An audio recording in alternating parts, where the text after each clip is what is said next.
We're going to start with a video of a TV personality and reputable psychoanalyst named Orna Goralnik, who was on, I think, the Culturistas podcast. Yep. And had a very questionable stance on her dog. I don't think so, honey. I don't like people that come up to me and ask me, can't you leash your dog? Look at this dog. Yeah. I mean, she's like a love bomb, an angel. 30 seconds. Wild. And what happens on the street when I'm walking with So I was going to say, I was like, is this maybe in the therapeutic office when she's giving therapy? You know, she has the dog and people ask her to leash the dog and she won't. I feel like that's questionable enough. But this is on the street. her, and she's just like schmoozing around, being loving and sweet and you know, the prettiest face. People come and unleash all of their Yeah. 15 old seconds. grudges, all of their entitlement, and they're just like, can't you leash your dog?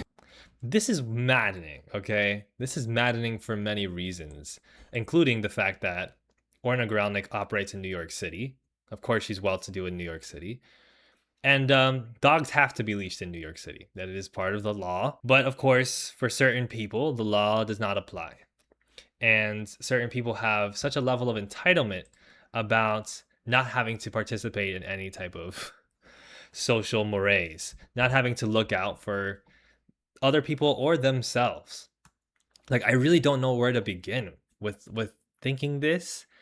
It strikes me as shocking that somebody would think that the personality that they equate with an animal has anything to do with the potential dangers of not leashing them, like not leashing a dog. Like, it doesn't matter how nice or how friendly your dog is a dog.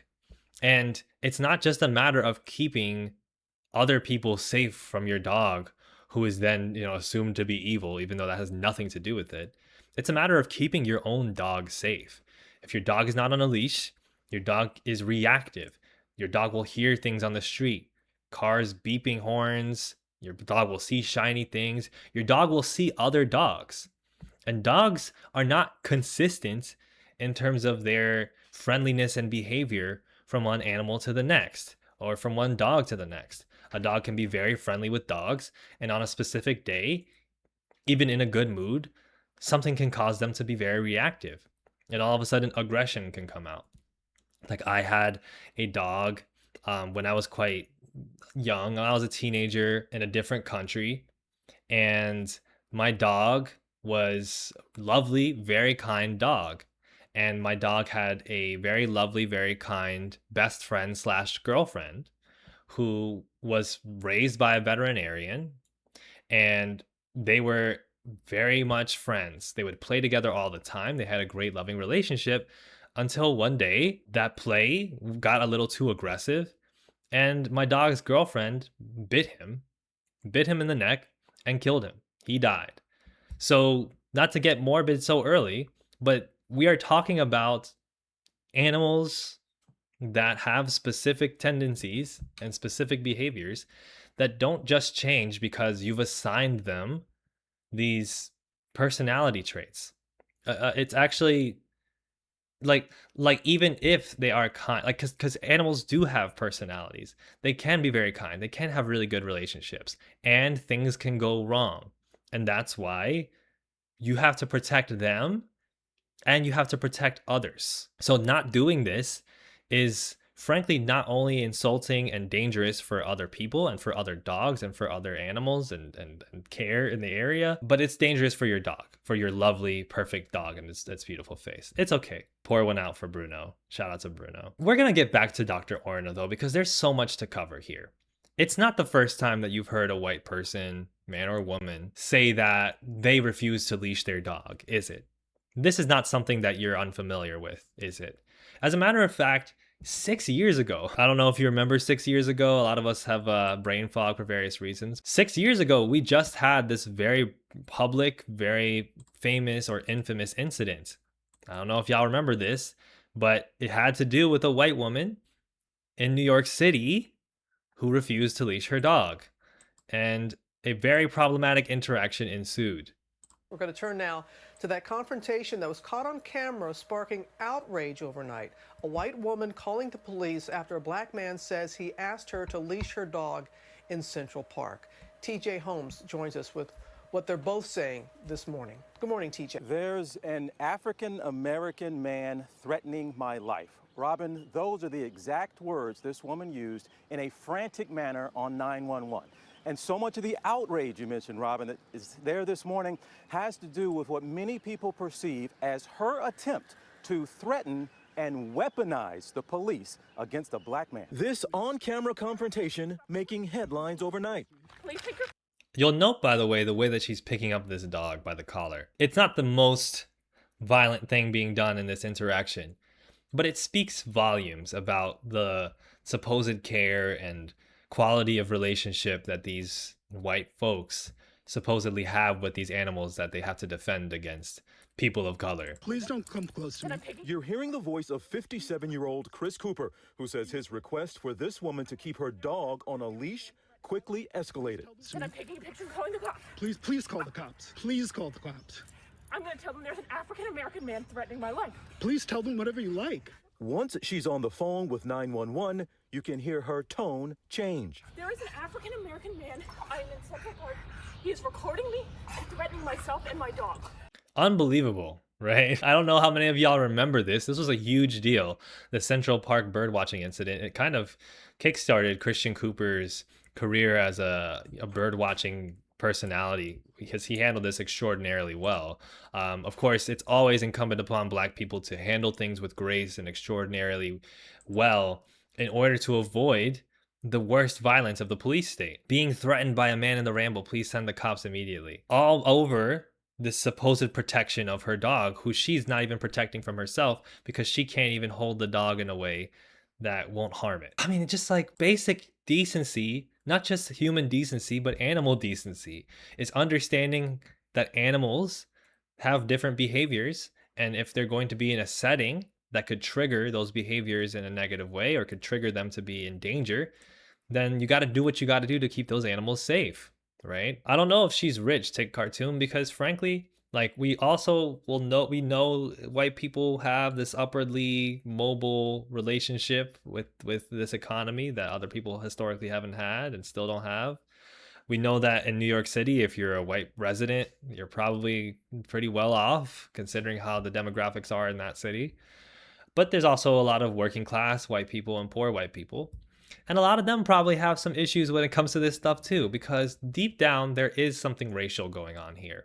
Again, we know, first of all, like other people, you know, it's not necessarily that only white people do this, but just in general, you know, sorry for having to speak about things so anecdotally and experientially when it comes to this topic. But like, guys, you guys know what this is. Like, you guys have seen white people behave like this. There's recorded incidents like this, like the Central Park incident.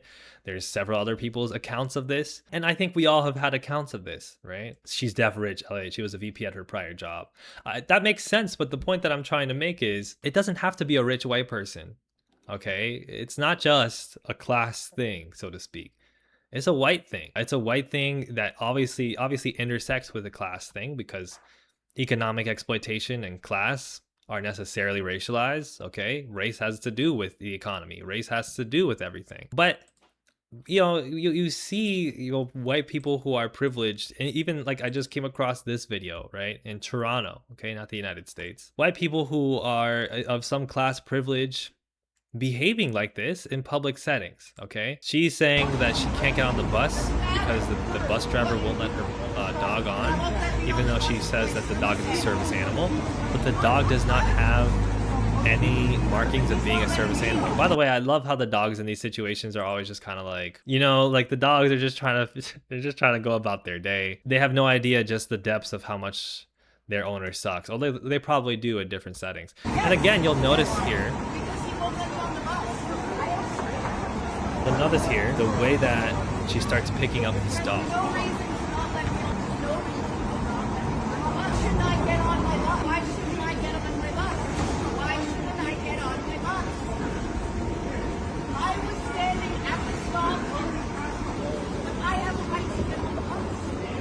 My bus.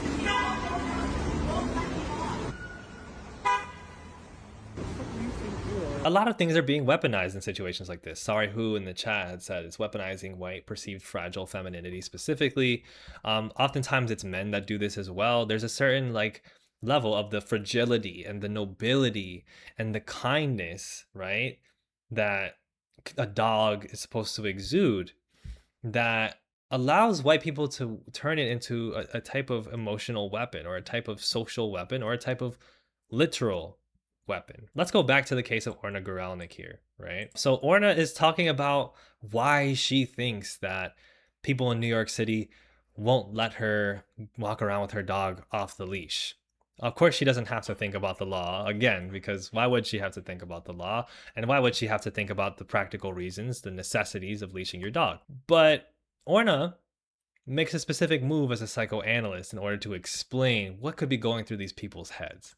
And I'm like, can't you leash your anger? You guys have just no idea what you're talking about. These are the two friends you do not need in your circle. They just tell you anything. And then I start self-analyzing. Oh, no. Okay. He's another person. Accept otherness. Maybe he's having a hard day. Maybe he's saying that you're endangering your dog and other dogs and other people. What's up with you? Why are other people bothering you? Uh-huh. So that's how an analyst thinks. But I do want to tell you, for example, that there are people, like I had this one guy that was standing with a stroller. It's a dad with a screaming baby, like a lot of environmental noise, pollution. I wanted to leave that clip in there too because she has this entitled attitude about her dog and then simultaneously is explaining why, as a psychoanalyst, it might just have to do with some repressed anger or trauma. She gets back into that as well. And then also, as this psychoanalyst, this contributor to human society, she's like, one time it was a guy with his baby in this stroller, screaming baby, noise pollution, environmental noise pollution. Just like anti-human, right? It's just fundamentally this irrational, anti-human, incompatible behavior. But this type of person not only is able to get away with behavior like this, but is empowered in part because they weaponize things like psychoanalysis, right? I think it's funny sometimes how much we tell people that they need to go to therapy. That's become like a catchphrase in this era. If somebody has a problem, they should go to therapy. And yeah, like go to therapy, you can get a lot done in therapy. But we can't act like a lot of therapists might not be like this, right? Especially therapists who are of certain privileged positions, therapists who might be white and who might be this type of person. For them, having that expertise and experience in a field like psychoanalysis allows them to weaponize their standing as a doctor and their knowledge to basically avoid accountability and to demean other people and other human beings that bother them, that are obstacles in their life, obstacles in between them and the beautiful little narrative of them as the protagonist and their dog is the most wonderful non-dog-like dog in the history of the planet, right? And it almost just makes you think too about how colonial this type of relationship is because of how irrational it is, right? It's colonizer behavior. White people behavior is colonizer behavior. Your human life, that's noise pollution. Your human life that gets in my way, that stands in between me and my unencumbered, powerful existence, that's a ruining part of the environment, right? That must be, let me find my weapon, you and your trauma. But me endangering or even actually literally polluting in a sense, because your dog will off the leash often run into bushes and poop in places that you can't find, and now there's dog poop all over the place. New York City has a dog poop problem, as the caption of that Instagram post says. It's just the sweetest little creature, right? So on one hand we're analytical, on the other hand we have no thoughts, head empty. On one hand we can think deeply about the human psyche, think deeply about what's bothering people, what's causing them anger. And on the other hand, we can't think about why a dog should be on the leash or why a dog might be more in danger or endanger others by being off the leash. It all kind of makes sense though when you think about where Orna Guralnik is from. Surprise, surprise, Orna Guralnik is Israeli. She is a Zionist settler. This is the reverse Canary Mission page. Remember Canary Mission? Orna Guralnik is the lead personality, the therapist, main character of a reality show called Couples Therapy. I've seen some episodes of Couples Therapy. It can be pretty interesting to learn about couples and their therapy. It's licensed to a Zionist network. She described her parents' simultaneous colonization of Palestine and Turtle Island as Jewish wandering. In September 2024, nearly a year into the escalated genocide against Palestinians by the IOF, she stated that Israel has a right to exist and justified the Zionist entity's restriction of Palestinian movement as an effort to try to stop the suicide bombers from coming in, and condemned what she described as the incredible glee of the Hamas militants as they murdered people on October 7th. Shocker, we have a Zionist here. This was actually highlighted when she brought on a patient named Christine from a season of Couples Therapy. Her patient Christine is Palestinian. It's really interesting to watch how Orna kind of talks to this Palestinian patient with this like sense of forced kinship. Oh, we're both from the Middle East. Oh, you know how much trauma there is in the Middle East and how much trauma we've gone through.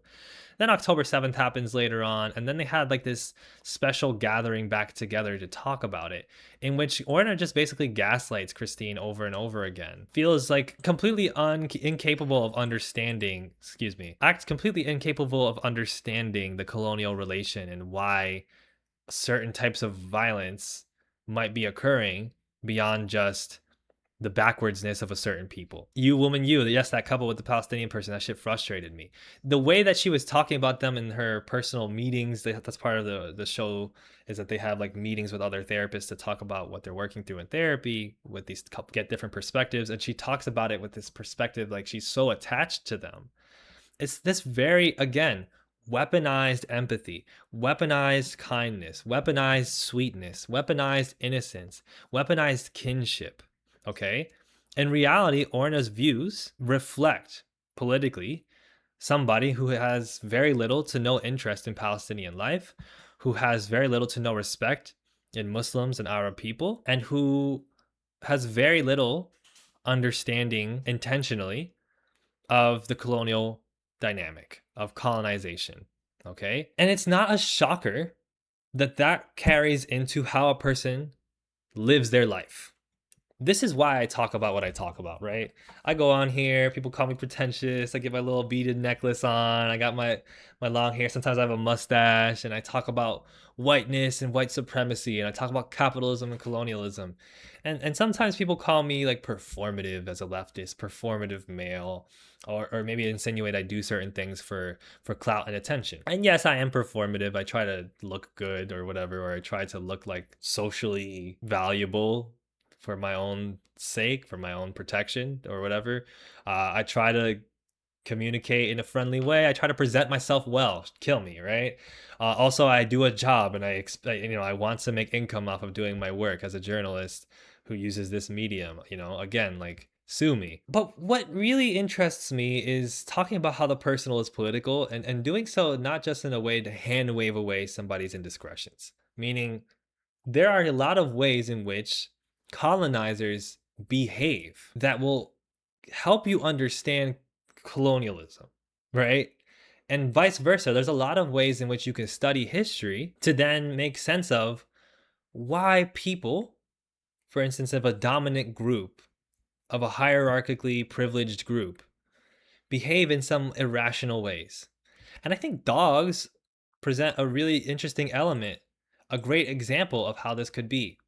Because when we think about Orna Guralnik, who was a Zionist soldier, a soldier in the IDF, who is a Zionist, and you think about her defensive attitude about her dog and her insistence upon the purity of her dog to the point of it transcending the human needs of other people in the area and the needs of other animals in the area, it makes sense when you think about the connection that Israel has with dogs, or the connections that the IDF has. In particular, OCETS, the Israel Defense Forces Specialized Canine Unit. This is from the Modern War Institute at West Point, praising the dog unit of the IDF in the middle of the night on a street in one of northern Gaza's endless urban mazes, describing a city like it's like urban mazes, like it's a fucking jungle, you know?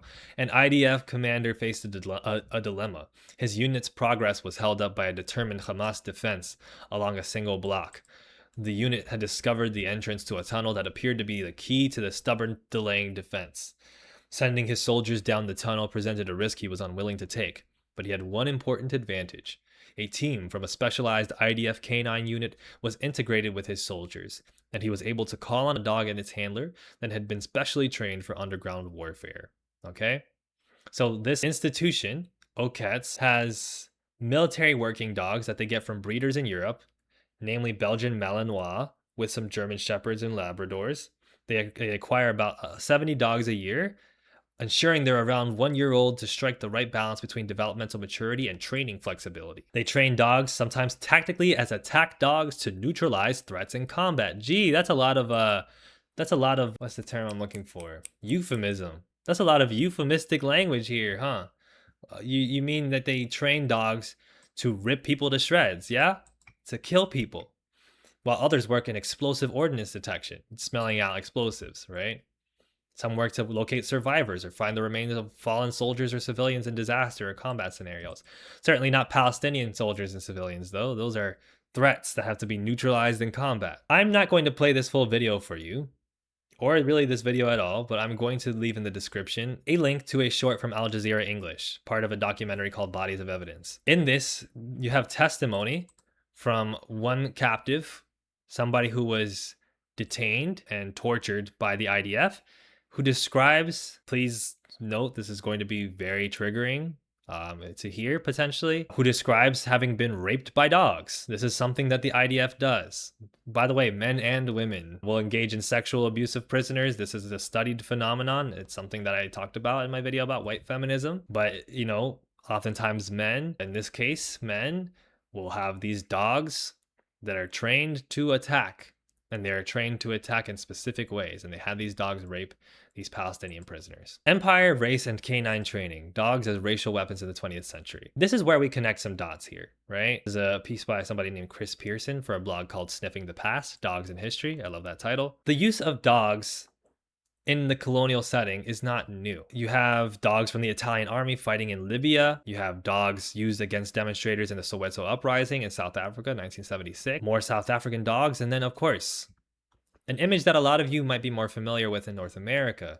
Police dogs used against African American protesters in Birmingham, Alabama, 1963. This blog dives into the ways in which dogs have been trained to do this, how dogs can be trained to be racist, and many of them are trained to be racist. There's in fact a book called White Dog from a few decades ago that delves into, I think it's a semi-fictional story, but based in reality. A lot of people have experiences with this, of a person adopting a stray dog who they later learned was racist because the dog had a very vicious reaction to people who were black compared to other people.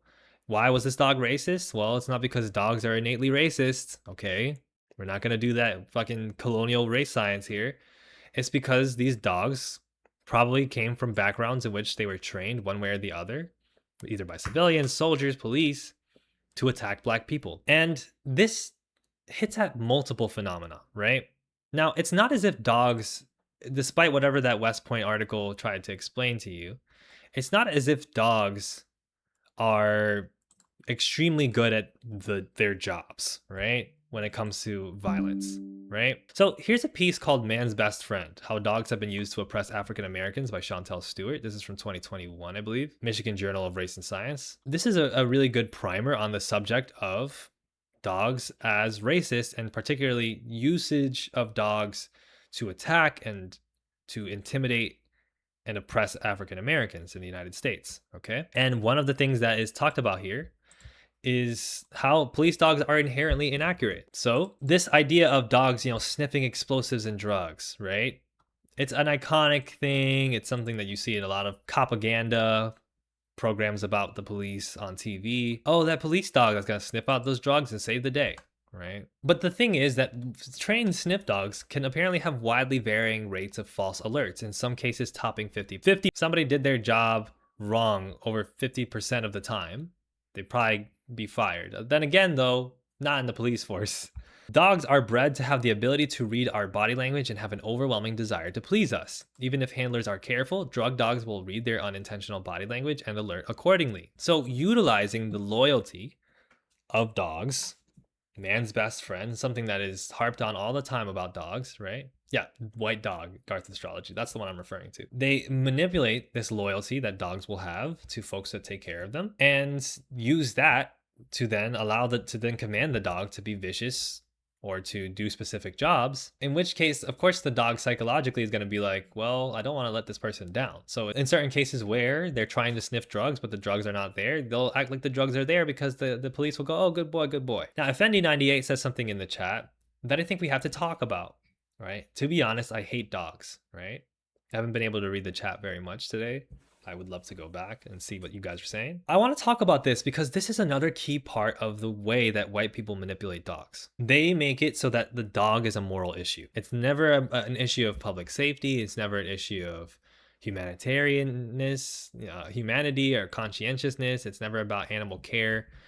They don't get the science right. They don't get the training right. They're not good at all the things that you're supposed to be good at if you love dogs. But what they're really good at is giving you a reason, giving themselves a reason, giving others a reason to hate specific people for not being good with dogs, for hating dogs, right? And so this hatred of dogs, for instance, that you might see from Black folks, let's say in the Americas, is not something that comes from nowhere. I've just shown you the evidence, the history, very briefly, but I think convincingly, of how dogs historically have been used to oppress people of color, have been used to attack and oppress Black people. Beyond that, also, in underdeveloped settings, places where people are fucking poor, dogs don't necessarily have that sunny relationship with human beings. The lack of resources, the lack of care, or, in more rural settings, dogs are often used to protect a farm and can be more combative. I remember specifically when I was tutoring in New York. I was tutoring at a college in New York, and I had one student who, very interesting, very nice student, who was probably Gen X, somewhere in her like 40s or 50s. She was from Guyana. She was Afro-Guyanese. She was a Black Guyanese woman. And there were one or two times where a dog would be on campus. And I remember her telling me, because she loved to talk to me about what was going on in her life, her children, or just things going on in school. She would tell me, I don't like dogs. When people go up on the street and they walk their dogs, I just wish they would go away. I wish that their dogs would not come up to me. Sometimes they ask or act like, oh, I should go pet this dog. I don't want to pet the dog. I don't want to touch the dog. She said specifically that she grew up around some dogs that I believe an uncle or a grandfather in her family had a large farm and had many dogs, and that those dogs were mean.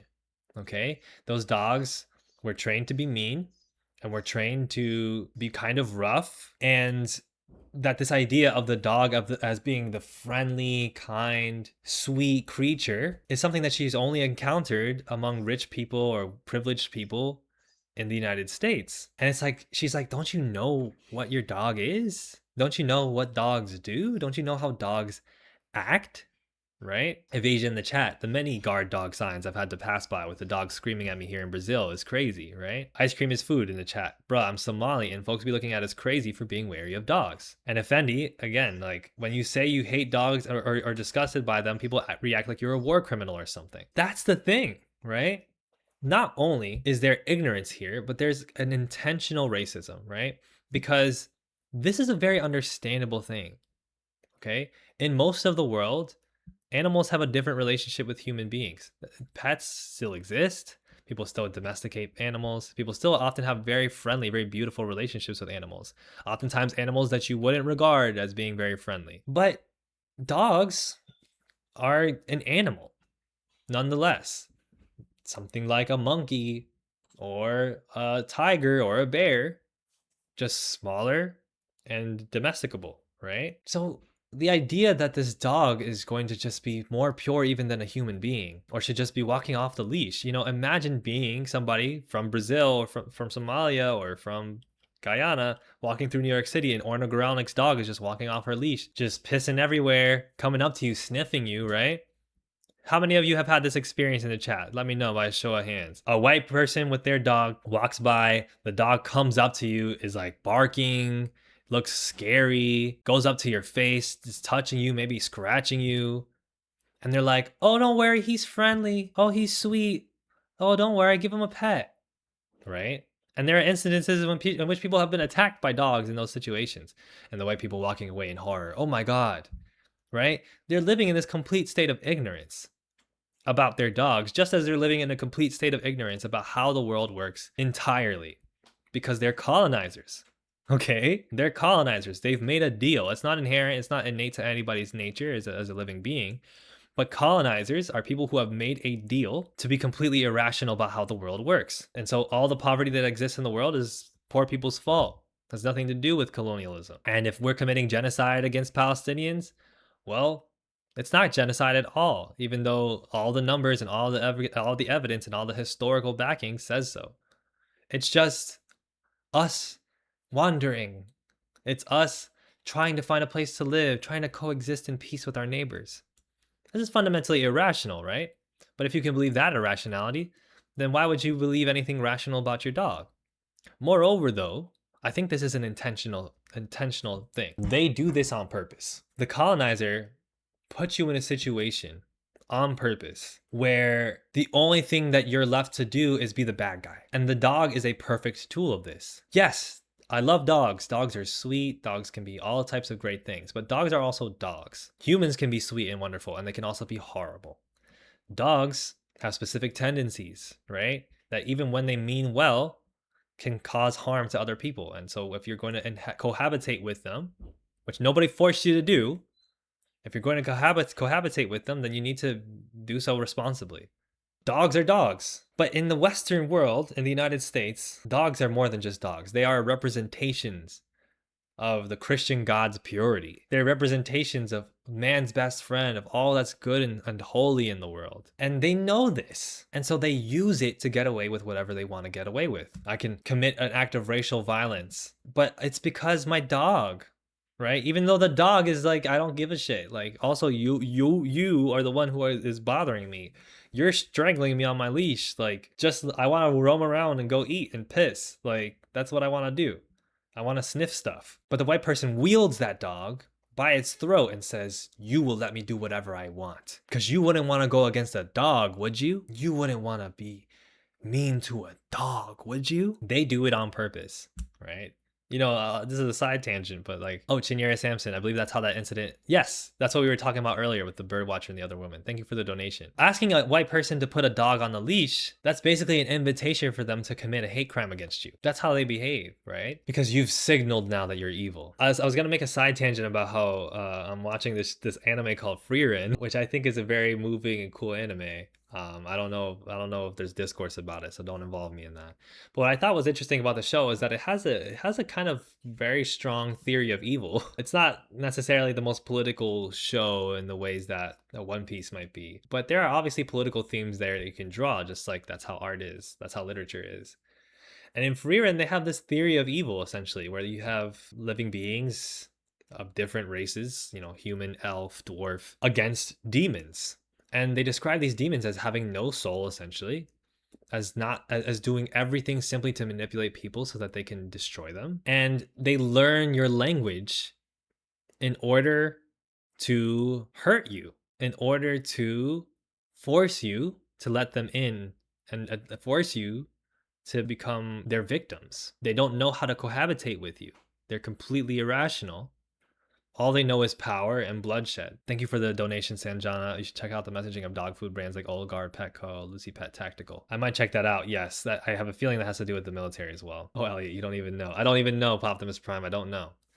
What I think is really useful about this is that, you know, it's not a statement about specific humans being inferior humans, but it is a statement about the colonizer to me and about the fascist. The colonizer learns your language. The colonizer learns the things that you have sentimental value about, and they manipulate it so that they can commit violence against you. either by forcing you to do whatever they want, or if you don't, having the language to then describe to you why you deserve to die in a way that gives you pause, makes you feel fear, right? Sorry, I was checking about a sound back there. So this is the thing that, sorry, I'm trying not to respond to a certain person in the chat because it's gonna get derailed a little bit. Yes, no, I know who the weird online chuds think are the demons. That part I made sure of, right? So I found this amazing short essay by a writer named Tumise Adebowale called "Why Do Racists Love Animals?" And I think it attests to some of these themes quite well. I'm just going to read you some multiple passages of this because I think it's really good. And yes, it does tie into Philosopher's video on black dogs, on pit bulls being black dogs, because this is a side thing, but this relates a lot. You know, it also relates to how white people will view certain types of animals.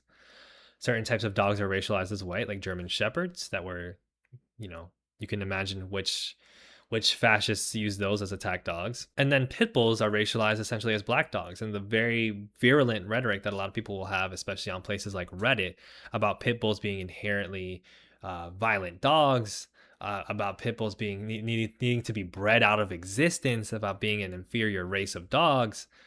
You can imagine what that connects with in terms of human racism. So I'm going to read you some passages from this piece that I think are really useful. I've often heard people say that you can't be a good person if you don't like animals or pets. I've always rolled my eyes when I heard this because I believed it was such a shorthand for empathy. This belief that if you cannot show affection to man's best friend, then surely you're a cold-hearted villain. When I'm going through articles and documentaries about Adolf Hitler, people frequently point to the fact that he adored his dog Blondie, as though this single detail should soften what he did. People mention that he took good care of his dog as a cute aspect of him. The implication that the ability to love an animal is presented as a redeeming quality even when it belongs to someone who orchestrated genocide is quite disturbing. This is a topic I've always wanted to write about, as this paradox of the racist animal lover confronts the selective moral logic that underpins racism and sentimentalized human-animal relations. At the core of this paradox is projection. Animals, particularly pets like dogs and cats, are imagined as pure, innocent, loyal, and uncomplicated. They are safe vessels for love because they never challenge the owner's worldview. To love a dog requires no interrogations of social systems, no dismantling of privilege, no confrontation with inequality. It is love without politics, love without risk. Racism, on the other hand, operates through dehumanization. It strips people of color of complexity, dignity, and agency. The racist mind elevates animals precisely because animals can be adored without requiring recognition of shared humanity. It is this reason why Hitler could simultaneously pass animal protection laws in Nazi Germany, while orchestrating the mass extermination of Jews, Romani people, disabled people, and other marginalized groups. His love for Blondie did not contradict his violence, it was continuous with it. In both cases, he sought to control, categorize, and dominate. Animals fit neatly into his fantasy of loyalty and racial purity. Humans who resisted his ideology did not. This is a really, really crucial point. Very well articulated. Thank you, Jake, for the super chat. I actually have not touched on the golden doodle and the LAPD. I didn't see about that, but I can definitely look into that, right? Okay, we'll just give it up. What kind will do now? Pit bulls aren't inherently violent. They're just big and built. Most people can't handle dogs that big. It's true. I mean, like a lot of dogs too. Like they're these massive creatures. They obviously can do a lot of damage if they're not handled responsibly. Don't put your big dog in a position where they could harm another person. Don't act like just because they're so pure in your eyes that they're not this big creature that ultimately will have certain tendencies, because that's how dogs are, right? And that doesn't mean like get rid of dogs, right? I mean, if we were using racist logic and applied it to dogs, we could easily do the same thing of like, well, then dogs are an evil race, right? Which they do with pit bulls. That's what white people do with pit bulls oftentimes, what colonizers do with pit bulls. But it's not about that. It's about cohabitating with animals and humans and plants in a way in which there's justice and equality, as far as there can be equality, right? And ways in which everybody can be cared for, right?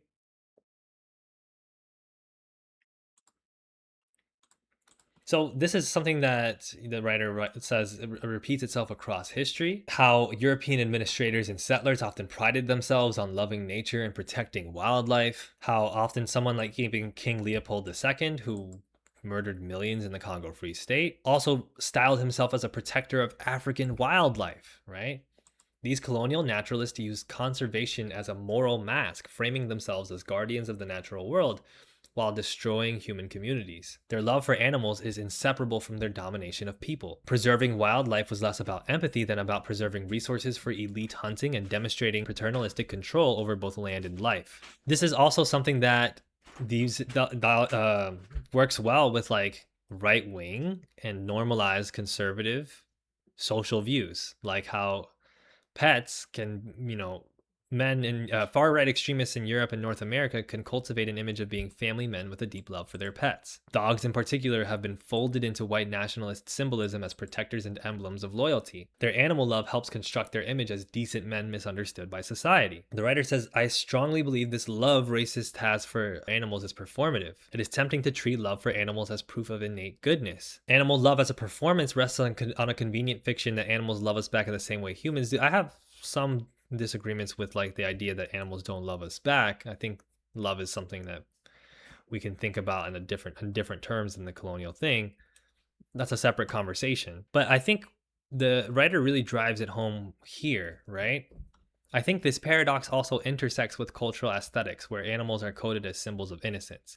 Their perceived lack of malice makes them the perfect canvas onto which some humans project their own need for goodness. In a society where optics increasingly mediates morality, being an animal lover becomes an aesthetic identity that has been carefully curated as a signal of virtue. Right? I cannot be convinced by a racist who loves animals while dehumanizing marginalized people, because true compassion cannot exist in isolation. It must extend to all forms of life. A genuine way of being is one in which humans and animals coexist within a shared ecosystem, where empathy is interconnected. This is the essence of an environmental theory called multi-species justice.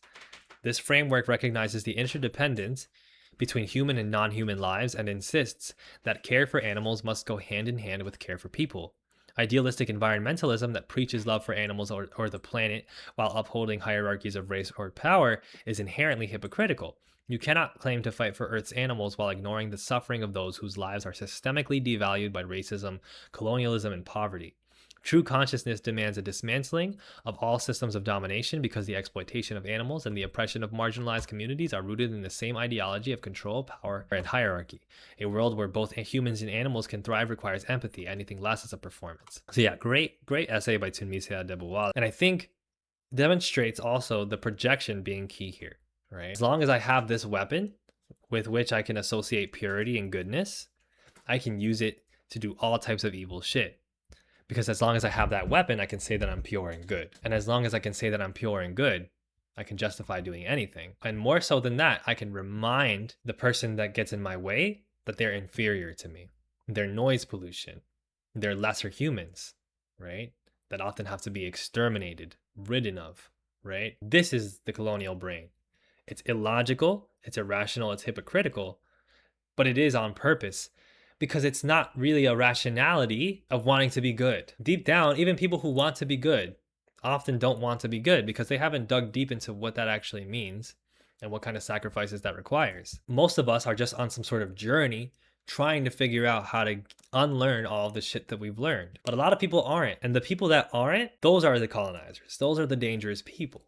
Those are the people that will use manipulation in place of actual empathy. Their interest in psychology is merely to gain advantage and to dominate others. Nothing more, nothing less.